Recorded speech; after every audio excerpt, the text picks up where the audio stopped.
I found myself in an open field with a roaring purple sky. In front of me was someone I recognized from my English class.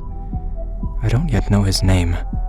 However, I felt this overwhelming feeling that he and I had something in common, almost like we were on the same path, only him being further behind.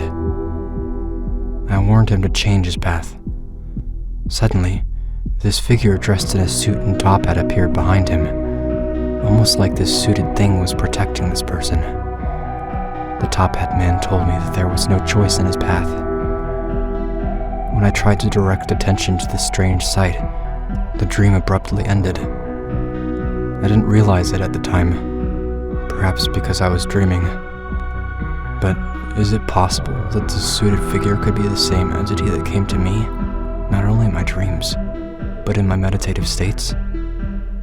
The same figure that proposed to me that he was the orchestrator behind Victoria and I's relationship, and eventually our terrible breakup, weeks before the beginning of the school year? Only time will tell. But I feel I must find who this classmate of mine is, and warn him in person about this creature. Perhaps our paths cannot change after all, but I must try.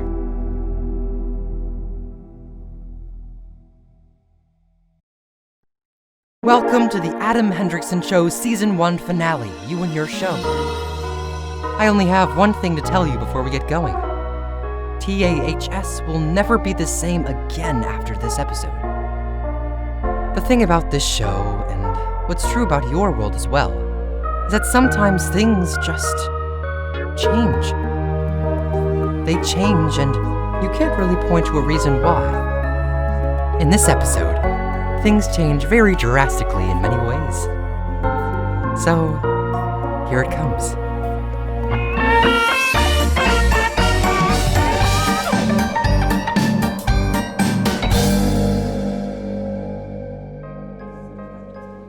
Adam, you're worrying me. You don't usually look this gloomy. It's Victoria. I don't know what happened. It's like she's completely lost from me. She rarely texts me, no matter what I do. I don't even know what I did wrong. How long has she been like that? A few weeks now. It just slowly faded. You know, Adam, this all sounds very familiar. Well, I bet it does. I bet the same thing happened to you. Yes, but Adam, don't you see? All it is heartbreak. It happens to everyone. It's not Victoria's fault or yours. Well, did something happen that started it all? It could be anything. It could be that she's upset that I'm in the chamber choir and she's not. It could be that she's really weirded out by my Whitelake soundtrack. It could be because of my weird Tetris piece-shaped head. It is probably one of those things. And if it is true, it could be an incredible parallel between you and I's separate relationships with her. Perhaps, more than anything, it's that you're starting to remind her of me. Well, I asked her if it was about the chamber choir, and she was actually upset about it, but I thought we had smoothed it all out. That sounds like Victoria to me. We made plans to hang out at my house after school today, and as far as I know, she hasn't bailed on me. I guess I'll try to figure out what's really going on then. Okay, chamber choir, now that we've truly exhausted ourselves of all working material for the academic year, the only course of action is to focus on the future. I've handed out rehearsal music for the first concert of our next school year. I don't care that tomorrow is the last day of school, and freshmen, soon-to-be sophomore members, consider this performance, if you wish, your first test. At this time, break off into sectionals. I will allow you to conduct your sessions wherever you so choose, along with our visiting graduates. Basses, take to the stage. Morrison? Yes, Foster? Don't you think you should let Chad or I run the sectional?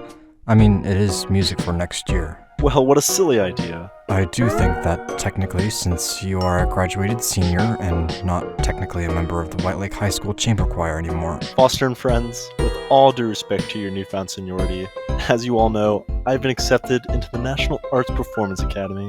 Here we go again. Nice, stay on track. Come on, Foster. It's the last time I'm gonna be here. Alright then. Hey, maybe we should let that new guy on the piano play us that Whitelake theme. Spritz stays too. Come on, let's focus. What in the world was that? How did Chad, who Adam had never spoken to before, know about the Whitelake theme? He thought for a while. He thought of all the people in the world who were aware of the Whitelake soundtrack. Himself, Victoria, Amber, and Foster. Oh, it must be Foster.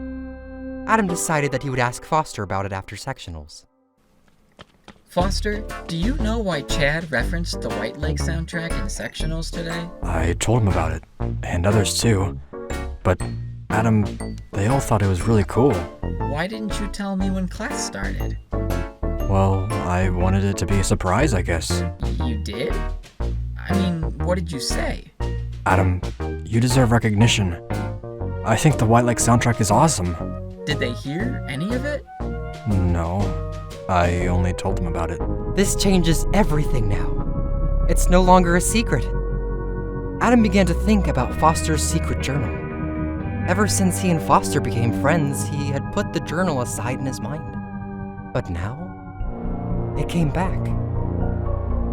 And with it came a feeling of betrayal. Why was Foster allowed to keep his private life, while free to spill Adam's anytime he likes?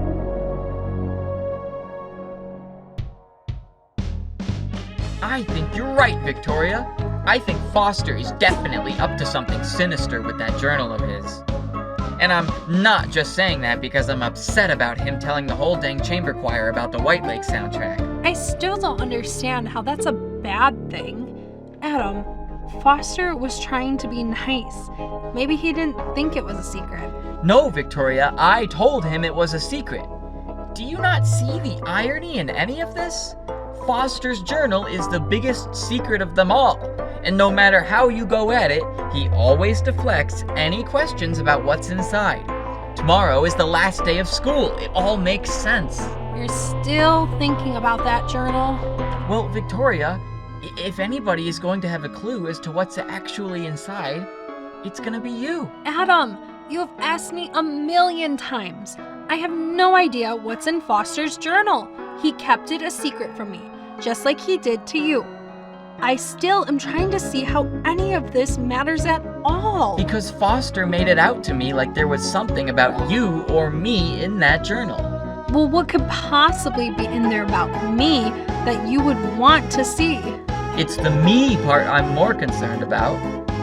I've got to think about this some more. Well, look at him. My mom just texted me and she said she's here to pick me up. I'll see you at school tomorrow. I can't believe this.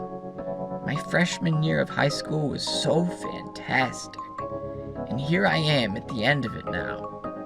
Everything gone.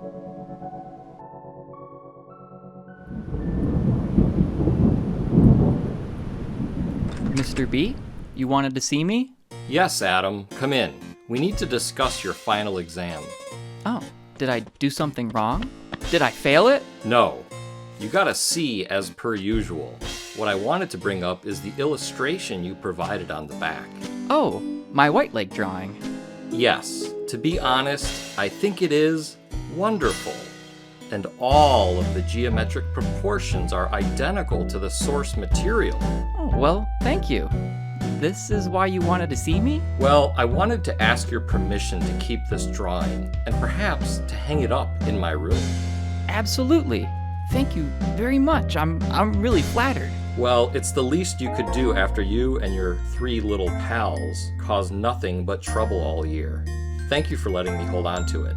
Now, go get to your next class. You wouldn't want to be late, and I wouldn't want to have to write you a hall pass. Sure thing, Mr. B.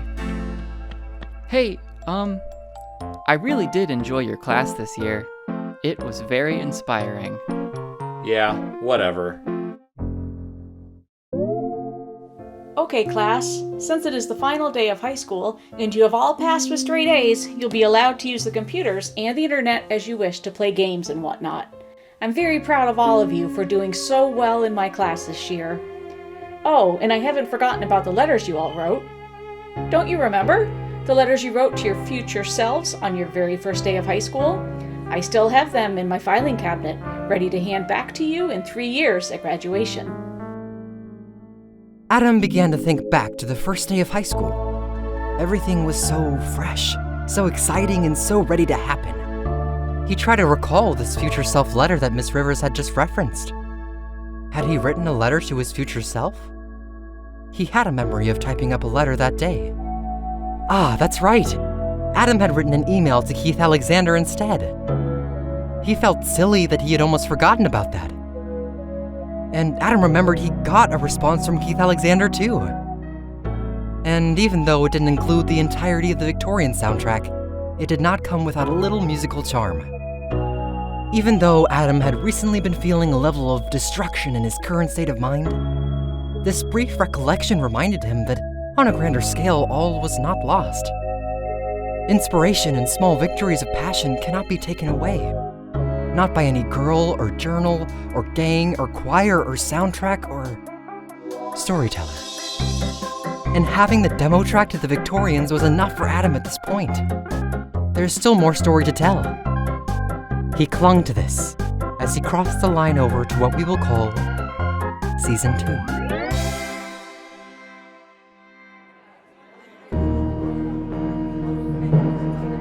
What, Adam? Victoria, you've got to be honest with me now. Do you still want to be my girlfriend? I'm just upset. At what? At a lot of things. You know, Victoria, it would help if you would at least tell me why you're upset. You should understand why I'm upset. I don't understand why you're upset.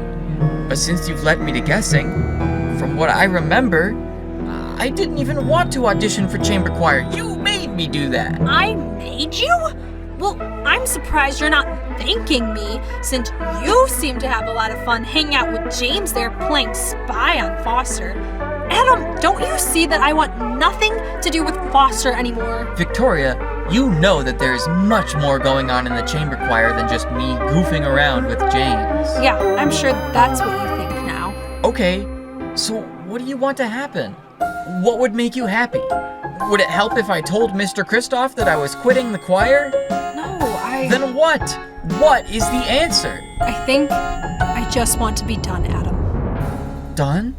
What do you mean, done? Like, done. No more dates. No more boyfriend-girlfriend stuff. I just want to forget about it all now. Victoria, that's crazy. You don't understand. We are meant to be together. Your name. Yeah, I know. My name just so happens to be super similar to your elusive soundtrack. Adam, I don't care. It was kind of cute in the beginning, but it's so obvious now. That's all you think about. I'm sorry. Walk away. I hope you are satisfied. I have tried. Yesterday, I would have been stunned to find out this way. And everything that was is gone. Life is always changing, except for the part inside that knows the way. No, that part stays and it knows what's changed and it knows what day it is. I was once the man who had everything, all is lost. What's the date? I know that in years from now I look back and think of what I should have done. Life is always changing, except for the part inside that knows the way. No, that part stays and it knows what's changed and it knows that your method of life and your pain and your strife are an endless source of inspiration for seeing what lies through the tears in your eyes, and I'm here for confirmation. I'm right by your side, I'm the same set of eyes that you got, but mine seems something else though. The world where you live and the music you write, it's the Adam Hendrickson Show. And remember, life is always changing. Life is always changing. The show is always changing.